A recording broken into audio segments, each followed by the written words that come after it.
Assalamualaikum warahmatullahi wabarakatuh. Saya Zulkarnain Admi, kelas D6 akuntansi malam. Di sini saya akan memberikan tanggapan saya tentang dilematis pemerintah Indonesia dalam menentukan kebijakan lockdown. Kita ketahui bersama bahwa Indonesia sampai saat ini belum melakukan lockdown. Sebelumnya Indonesia mengalami dilematis dalam mengambil langkah untuk lockdown atau tidak melakukan lockdown dalam kestabilan ekonomi.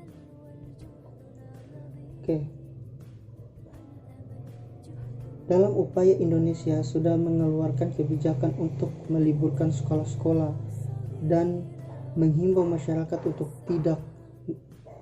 untuk menghindari keramaian selagi pemerintah mencari vaksin yang tepat dalam mengatasi penyebaran COVID-19.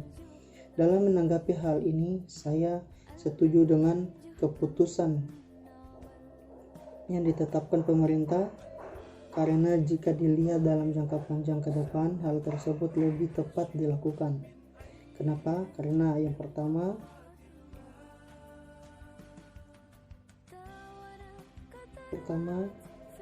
nilai tukar rupiah semakin anjlok, mengingat nilai dolar hingga saat ini mencapai Rp16.000 per 1 dolar. Ini berdampak lebih besar bagi ekonomi Indonesia, bahkan dapat menjadi krisis moneter seperti pada tahun 1998. Kedua, PDB akan menurun hingga 1%, dapat memicu kerugian Indonesia hingga triliunan rupiah, kembali lagi pada krisis moneter. Yang ketiga, berkurangnya pemasukan bagi perusahaan-perusahaan di Indonesia dapat menyebabkan kerugian dengan pengurangan tenaga kerja atau PHK besar-besaran di Indonesia, membuat angka pengangguran naik dan signifikan. Keempat, dampak fiskal. Langkah social distancing akan mempengaruhi pada situasi ekonomi dan juga efektivitas kebijakan ekonomi. Pasalnya, orang akan mengurangi aktivitasnya, termasuk pergi berbelanja dan menghindari keramaian. Yang kelima, kebutuhan pangan akan terganggu, arus distribusi barang akan terganggu jika lockdown dilakukan. Kelangkaan barang pokok khususnya menjelang Ramadan akan menyeret kenaikan harga, inflasi tembus hingga 6%, merugikan daya beli masyarakat. Yang keenam, panik buying di mana-mana.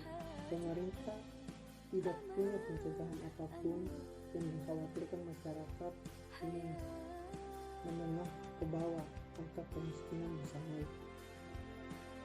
Lockdown ini dihindari karena pemerintah harus menyiapkan stok bahan makanan yang cukup, stok likuiditas bank yang kuat, karena kalau sampai terus yang bisa merosok bank hingga tindak pelaku penimbunan secara tegas. Saran saya, tetap jaga kesehatan Anda, makan makanan yang bergizi, selalu mengisolasikan diri di dalam rumah, selalu mengikuti perintah dari pemerintah. Mari kita sama-sama memberantas COVID-19. Mohon maaf jikalau ada kata-kata yang salah dari saya. Lebih dan kurangnya mohon dimaafkan. Wabillahi taufiq wal hidayah. Wassalamualaikum warahmatullahi wabarakatuh.